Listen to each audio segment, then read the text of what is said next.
भाई इटली में अगर आप किराए वाला घर ले रहे हो ना तो मतलब बहुत महंगा है।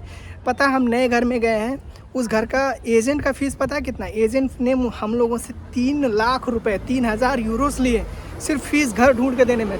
मतलब बहुत महंगा है। और पता है डिपॉजिट, हम कहीं भी जाते हैं तो अपार्टमेंट लेते थे, यहाँ पे डिपॉजिट देना, वो भी लाखों में देना पड़ता है। हमारा डिपॉजिट था 4500 यूरोस, मतलब 4.5 लाख रुपया डिपॉजिट देना पड़ा हमें सिक्योरिटी के रूप में। 4,500 हो plus 3 lakh agent fees, 7.5 lakh रुपए हम लोग एक बार में पे किए, तब जाके हमें एक घर मिला। तो अगर आपको वो भी 2 BHK, अगर मिलान जैसे शहर में अगर आपको 2 BHK या 3 BHK लेना है तो कम से कम आपके पास 7 से 8 लाख रुपए होने चाहिए, 7 से 8 हज़ार यूरोस, तब जाके आप पूरा अपार्टमेंट 2 BHK या 3 BHK घर ले सकते हो। तो हम रिसेंटली घर शिफ्ट किए हैं, एक घर से दूसरे रेंट वाले घर में गए हैं। तो कैसे घर शिफ्ट करते हैं, क्या क्या रूल्स रेगुलेशंस रहते हैं अगर आप कहीं इटली में या फिर यूरोप में घर ले रहे हो एज ए, मैं सिर्फ किराए वाले रेंटिंग की बात कर रहा हूँ। इसका पूरा प्रोसीजर, क्या क्या रूल्स रहते हैं घर शिफ्ट करने टाइम में, कैसे शिफ्ट करें, घर लेते समय क्या क्या रूल्स रेगुलेशंस फॉलो करने चाहिए, इस वीडियो में मैं वही डिस्कस करने वाला हूँ। तो अगर आप या फिर आपके बच्चे यूरोप में अगर घर ले रहे हैं रेंटिंग के लिए तो प्लीज़ ये वीडियो देखिएगा, नहीं तो बहुत ठगे जाएंगे। और यहाँ पे हज़ारों में पैसे नहीं जाएंगे, थाउजेंड यूरोस मतलब लाखों लाखों रुपए में चले जाएंगे अगर आप ये वीडियो ध्यान से नहीं देखते हैं तो, ठीक है ना। जब भी मतलब घर हम चेंज करते हैं तो यहाँ पे इंडिया जैसा नहीं है, मतलब बहुत ही स्ट्रिक्ट रूल्स रेगुलेशंस हैं। जब हम घर लेते हैं ना तब एक हम कॉन्ट्रैक्ट साइन करते हैं, तो उस कॉन्ट्रैक्ट में लिखा रहता है कि आप जैसे घर ले रहे हो वैसे ही आपको घर छोड़ना है। फॉर एग्ज़ाम्पल उस टाइम अगर आपका घर जैसे कि अच्छे से पेंट है और फिर कहीं पे टूटा फूटा नहीं है, तो अब छोड़ने के टाइम भी आपको अच्छे से प्रॉपर एकदम क्लीन करके सब कुछ साफ़ सफाई करके पेंट वेंट करके कुछ टूटा फूटा है उसको बनवा कर ही आपको जाना है। अगर आप ऐसा नहीं करोगे देन आप जब घर लेते हो ना तो उस समय डिपॉजिट रहता है। तो डिपॉजिट आई थिंक किसी भी घर में जाओ तो कम से कम 3 से 4 लाख रुपए का डिपॉजिट होता है अगर एक अपार्टमेंट ले रहे हो तो, इंडियन रुपीज़ के हिसाब से मैं बता रहा हूँ। तो 3 से 4 लाख रुपए में से आपके डिपॉजिट में से वो काट लेंगे अगर आप साफ़ सफाई नहीं करोगे। जनरली जितना मैंने देखा है, जितना मेरा एक्सपीरियंस है और मैंने अपने दोस्तों से भी देखा है, तो वो लोग क्या करते हैं, मैक्सिमम ओनर जो रहते हैं ना लैंडलॉर्ड्स, वो ट्राई करते हैं कि पैसा काटने का। तो हमारे घर में भी सेम हुआ था। हमारा घर हम लोग 3,000 मतलब अप्रॉक्सीमेटली 3 लाख रुपए हम डिपॉजिट दिए थे। तो उसमें से ओनर क्या किया कि 1500 मतलब 1.5 लाख रुपए हमारा काट लिया। रीज़न क्या बोला कि तुम लोग पानी ज़्यादा यूज किए थे या फिर ऐसे, मतलब कुछ ना कुछ आलतू फालतू के रीज़न बता के, वैलिड नहीं था ऐसे डिपॉजिट से काट लिया, क्योंकि हम पूरा मतलब अच्छे से साफ़ सफाई करके सारी चीज़ें करके दिए थे। उसके पास कोई रीज़न नहीं था पैसे काटने का।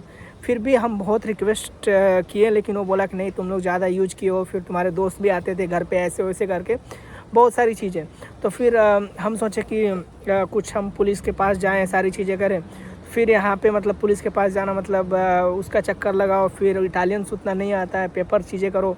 तो हम बोले कि नहीं, हम अभी रिक्वेस्ट करेंगे, अगर मानेगा मानेगा, नहीं मानेगा तो अभी क्या कर सकते हैं।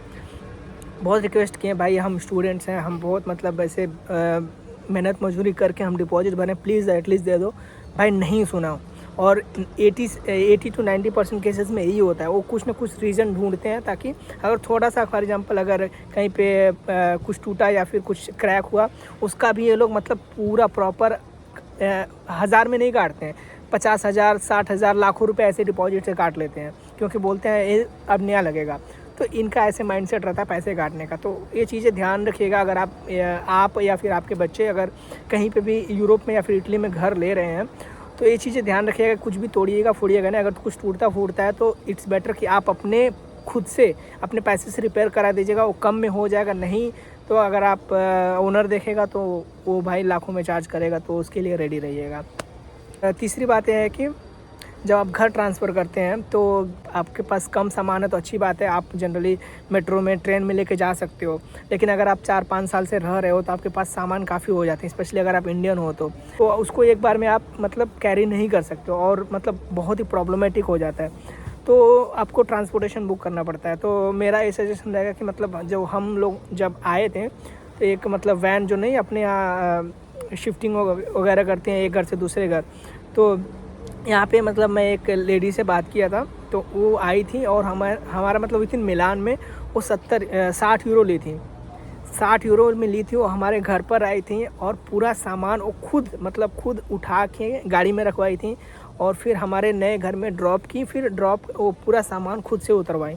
और जब वो गाड़ी लेके आई थी ना, पूरा प्रॉपर मतलब पूरा इंस्ट्रूमेंट्स वगैरह सब लेकर आए, जिससे सामान हम उठा के हाथ से ना उठा के उसमें डाल सकें, मतलब एकदम प्रोफेशनल तरीके से। और 60 यूरो ली थी, 60 यूरो मतलब 6000 इंडियन रुपीज़। तो मतलब बहुत सस्ता है। अगर मैं सच बताऊं, मिलान सिटी में 60 यूरो में अगर आपको गाड़ी मिल रहा है, आपका सामान शिफ्ट करने में ऊपर से हेल्प भी कर रही है, मतलब वी आर वेरी हैप्पी। अगर वो नहीं आती तो अगर हम कार वगैरह बुक करते, टैक्सी वगैरह बुक करते तो हमारा बहुत पैसा लग जाता और फिर एक शिफ्ट में नहीं होता। हम लोग 4 लोग थे तो हम लोग 4 बाई डिवाइड किए थे, तो 15-15 यूरो आया था। तो मतलब सुपर गुड। अगर किसी को भी फॉर एग्जांपल अगर घर शिफ्ट कर रहा है तो उनका कॉन्टैक्ट चाहिए तो आप जनरली मुझे मैसेज कर सकते हो मेरे मेल आईडी पे, या फिर आप मेरे मेन पेज पे जाओगे, वहाँ पे आई थिंक मेरा इंस्टाग्राम भी होगा, तो आप वहाँ पे मैसेज करोगे तो मैं उनका आईडी शेयर कर सकता हूँ। तो जो हम लोग घर ढूंढे थे ना, तो हम एजेंट के थ्रू ढूंढे थे। एजेंट फ़ीस भी यहाँ पे बहुत हाई है। तो जो हम घर लिए हैं ना नया वाला, उसका एजेंट फ़ीस कितना पता है? उसका एजेंट फ़ीस है 2800, मतलब 2,80,000 सिर्फ उसका एजेंट का फ़ीस है। सिर्फ हमें घर ढूंढ के दिया और कॉन्ट्रैक्ट मतलब ये चीज़ें हेल्प करता है। तो इतना 2,80,000 जस्ट इमेजिन हम उसको एजेंट फ़ीस दिए। तो एक कुछ परसेंटेज मतलब जैसे कि 15-20% होता है आपके एनुअल रेंट का। तो एजेंट फ़ीस यहाँ पे बहुत मतलब बहुत ज़्यादा है। मैं कभी भी मतलब एजेंट के थ्रू घर नहीं लिया था। इंडिया में रहता है तो हम अगर कहीं भी जाते हैं तो टू लेट बोर्ड ऐसे लिखा रहता है, लेकिन यहाँ पे टू लेट बोर्ड आपको रेयरली देखने के लिए मिलेगा। स्पेशली अगर आप मिलान जैसे शहर से आते हो तो मुश्किल है मतलब टू लेट बोर्ड देखना। तो एजेंट फ़ीस के लिए भी रेडी रहिएगा। और तीसरी बात है कि जब हम मतलब जब घर कहीं पे भी लेते हैं तो इट्स बेटर कि आप पूरा जितना भी कॉन्ट्रैक्ट है ना, कॉन्ट्रैक्ट पेपर में आता है तो इंग्लिश वर्जन लेके आप अच्छे से कॉन्ट्रैक्ट पूरा पढ़ लीजिएगा, ठीक है ना। कभी भी बिना पढ़े कॉन्ट्रैक्ट साइन मत करेगा, क्योंकि उसमें जो भी लिखा रहता है एग्जैक्टली वो फॉलो करते हैं। उसमें क्या रूल्स रेगुलेशंस है, अगर फॉर एग्जांपल कुछ सामान टूटता है तो कौन बनवाएगा, कितना डिपॉजिट है, या फिर घर छोड़ते समय आपको पेंट करवाना है कि नहीं, कितना मतलब घर छोड़ते समय कितना देना है। तो मतलब बहुत सारी चीज़ें ऐसे रहती हैं। तो इट्स बेटर कि जब भी आप कॉन्ट्रैक्ट लिखो तो आँख बंद करके साइन मत कर दो। घर मिल रहा है, चलो इतना पेजेस है, कौन पढ़ाई करके, आप टाइम लेकर साइन करो और जो भी उसमें लिखा है प्रॉपर फॉलो करो। अगर समझ में नहीं आता तो पूछो, क्योंकि एक बार कॉन्ट्रैक्ट साइन करती है तो आप छोड़ नहीं सकते हैं, ठीक है ना। अगर आप छोड़ के भागोगे, बोलेगे नहीं है चलो कुछ भी नहीं कर देंगे ऐसे वैसे, तो ये मतलब प्रॉपर फ़ाइन ऐसा फ़ाइन इनका सिस्टम रहता है कि आपका जो एक नंबर रहता है कोड, जैसे कि अपने आधार कार्ड नंबर होगा, ऐसे यहाँ पे एक कोडिसे फिस्काले रहता है। तो वो क्या करते हैं, कोडिसे फिस्काले लेके आपका मतलब पब्लिक जो गवर्नमेंट वेबसाइट उसमें डाल देंगे। तो आप कहीं पे भी जाओगे, कुछ भी काम करने जाओगे, बैंक ओपन कराने गए या फिर कुछ भी मतलब पेपर वर्क कर रहे हो ना, तो कोडिसे फिस्काले से आपको ट्रैक कर लेंगे कि आपके ऊपर इतने नेगेटिव पॉइंट्स हैं, तो वो रिपोर्ट कर सकते हैं। तो that can create problem for you in future. तो ऐसी सारी चीज़ें मत करिएगा। तो ये सारी चीज़ें थी जो कि घर से रिलेटेड देखना पड़ेगा, बहुत ही मुश्किल है।